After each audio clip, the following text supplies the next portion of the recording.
«Полный вперед» — именно так называется новый детский фильм Аллы Суриковой, который презентуют в Казани. А сегодня режиссер, создатель фильмов, ставших классикой отечественного кинематографа «Ищите женщину», «Человек с бульвара Капуцинов», приехала в Казань.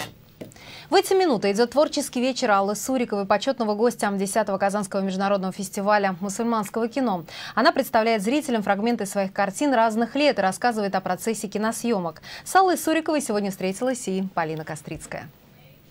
Она не борется с агрессией и грубостью мира. Она просто уже много лет делает свой кинофестиваль комедии «Улыбнись, Россия». Возможно, когда-нибудь он пройдет и в Казани. Чувство юмора такое замечательное, чувство, которое надо, наверное, проявлять и воспитывать, дарить.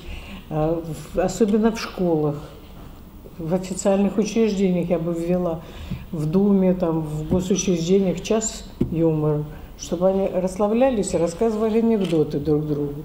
Режиссер, сценарист, преподаватель. В Казань Алла Сурикова приехала в качестве почетного гостя Международного фестиваля мусульманского кино. Сегодня она встретилась со зрителем, а завтра представит свой новый детский фильм – приключенческую комедию «Полный вперед». Показ завершит внеконкурсную программу фестиваля «Нежный возраст».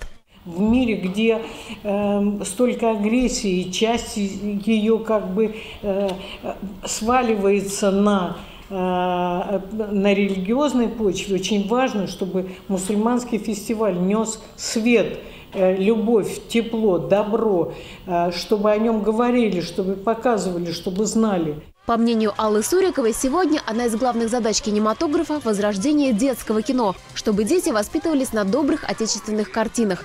А добрыми должны быть не только фильмы для детей. Если человеку говорить, что он урод, он таким и будет. А если сказать ему, что завтра будет лучше, чем вчера, и что у тебя есть возможность стать лучше, и что есть свет в завтрашнем дне, это человек выходит с картины, с программы, там, я не знаю, с книги, с ощущением катарсиса, со светом каким-то и с желанием стать лучше. Нельзя погружаться в свои неудачи. Надо верить.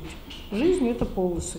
Сегодня так, а завтра ты соберешься и двинешься вперед. И завтра будет лучше, чем вчера. Призывая всех к позитиву, Алла Сурикова напоминает, взрослым иногда тоже полезно чувствовать себя детьми. Полина Кострицкая, Рад Мухамедзянов, столица.